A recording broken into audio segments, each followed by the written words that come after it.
comedy series for TikTok, as well as a novel with which she looks forward to reading for you at the Future Palace reading series.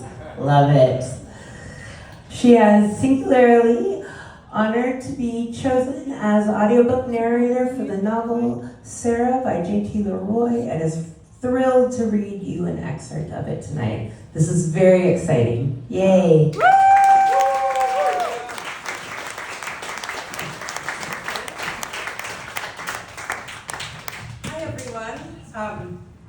I am very happy to be here, and also I'm very happy to have just been sitting beside the wondrous Jamie Matler, who directed the audiobook of Sarah, from which I will be reading you an excerpt. Yay! She's a very brilliant director and performer, and I'm so lucky that she's here, and so honored that Laura has asked me to read this tonight. So Sarah is a novel, and we're picking up about 60% of the way through, where our narrator, who is a young prostitute, 12 or 13 years old, is escaping from the home of his pimp. He's been working as a girl and is known to everybody as Sarah. One name that you will hear is Pooh, who is the narrator's friend. She's a prostitute, a little bit older, in her teens. Just a tiny bit higher, there we go. I think that's all you need to know. Oh, Lyman is a pedophile, as you will learn, who is helping the narrator to escape. "Are you going to drive me tonight?" I ask, and catch a glimpse of myself in the shiny black leather outfit Pooh pulled out of her rucksack for me to borrow. I can't help but run my hands admiringly across the glossy leather. "I like you better in that pink dress you got on under there." "I don't," I laugh. "But I better take Pooh's clothes off and leave them for her. Don't want her coming after me." "Yeah, and she would." "You should take that ugly thing off anyway. You're too sweet to be dressing all naughty and dangerous." I ignore the high-pitched tone Lyman's voice takes. I start to slide off Pooh's clothes. "Here, let me help you." Lyman reaches out his hand so I can step out of the leather. I hesitantly put my hand in his. "And take them pumps off." He squats down and tugs the pumps off as I raise each foot. "I like those Mary Janes you wear," he says, and digs them out of the rucksack Pooh gave me. I look over his head at the pictures pinned up on the wall. They're all torn out magazine ads of little girls in frilly dresses, little girls in swimsuits, little girls in underwear. "Lyman," I pat his head and he leans into me. "We really better go. I want to go home." "Just please." He wraps his arms around my legs. "I ain't loved a pretty girl in so long." He sobs and burrows his face into the crinoline of my dress. "Lyman, they're gonna find out I escaped and come looking for me." I hold my hands above his head, not wanting to touch him further. "Stella ain't gonna be by there till tomorrow to bring you eggs by." He tugs on the hem of my dress like a little kid begging for his mommy to stay. It's been so long since away for the penitentiary." He mumbles into the fabric. "What got you into the penitentiary, Lyman?" He leans down to kiss my feet. "God, how I miss tiny baby girl feet." Lyman's voice gets that high sheen to it. "Lyman." I put my hands on his head, but he shudders, so I remove them fast like I hit a hot stove. "Lyman, they're talking burning me up. Now, I don't want to burn up or get fed to the plants or anything except go home now." I reach for my Mary Janes to try to put them on. Lyman grasps my hand and falls on the floor holding it. "Please, please."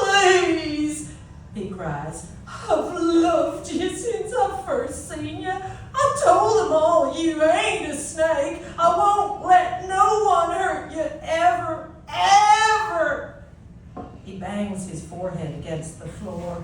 I ain't gonna put nothing inside you.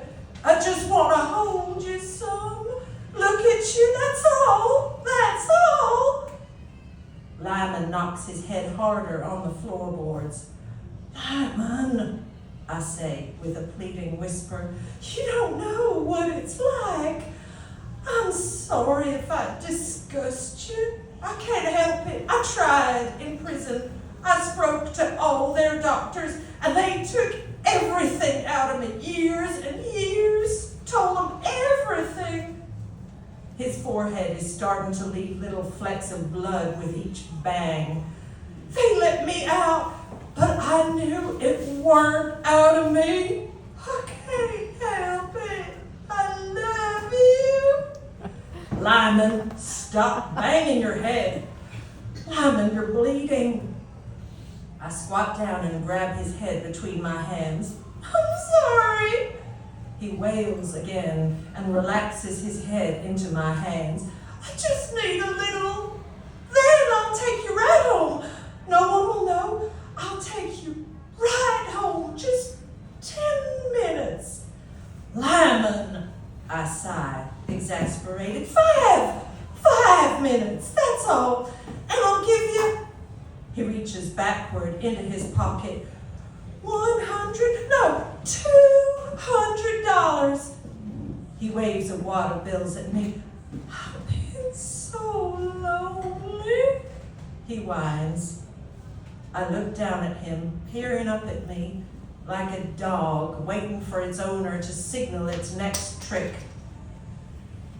I know what it's like to be lonely, Lyman. I look at the money and think it would be good to come home with something to give to Sarah. I take the money from him and place it in one of my empty Mary Janes. Oh, bless you, bless you. You are a saint, a savior. So I've been told. I sigh again. 5 minutes. Oh, yes, he says, jumping to his feet. Oh, yes. Now, sit here on my bed for a bit. His voice is quivering, and its timbre is starting to elevate again. I sit on his bed, and he kneels in front of me. I'm just gonna unbutton these sweet little buttons on your sweet little pink dress here. With fingers shaking like a detoxing drunk, he slowly pops my buttons open. 5 minutes, Lyman, I remind him. Yes, I know. Just let me see. Oh. He gasps like a man that just lost $1 million bet. What? Oh, break my heart. What's wrong? You have on one of them sweet white undie shirts with a sweet little baby blue bow at the tippy top. Tears stream down his face. I'm so happy. He looks up at me, the lines on his face relaxing so he looks 10 years younger. I could die now. I'm glad I made you happy, Lyman. I smile at him. His voice crackles, it's so high. Let's take that undie shirt off, please? Sure, Lyman, I'll take it off for you. I pull my arms out of the dress top and start to slide off the undershirt when he stops me. Oh, honey, go slow, please. I've been dreaming of this too long to have it go too fast. I want to get my 5 minutes worth. Can you lie yourself down here? I lie on the thin mattress of his cot. He leans over me. I pull my undershirt down and slowly re-raise it. Oh, is that your belly button? He sings songs like he's talking to an infant. Can I kiss it? Sure, go ahead, Lyman. He lets out a squeal. He slowly lowers his head, and his hot breath on my stomach tickles and makes me pull down my shirt over his head. Oh, you ticklish little girl. Ticklish? No! I pant between laughs, but he takes his mouth and blows belly farts on my stomach. Lyman! Lyman! I gasp. Stop! I laugh convulsively as he blows his lips against my stomach again. Stop! I reach for his head and push hard. He picks his head up suddenly. Oh, I'm so sorry. I got carried away there. Can I move on? I nod, lay my head back on his hard, flat pillow, and catch my breath. He raises my shirt up toward my chest. Oh, Lord, is that what I think? Oh, Lord. He clutches his heart with one hand while holding my undershirt up with the other. You okay? I lift my head. Oh. He lets out a long moan. Oh. You have the most, his voice splinters, beautiful little baby nippies. His fingers tear at his cheeks as if his face were a mask he was trying to rip off. So pink and flat and tiny and perfect. I stare up at the cracked wood slate ceiling. I can see the tin roof through the splits. Can I touch? He says between pants.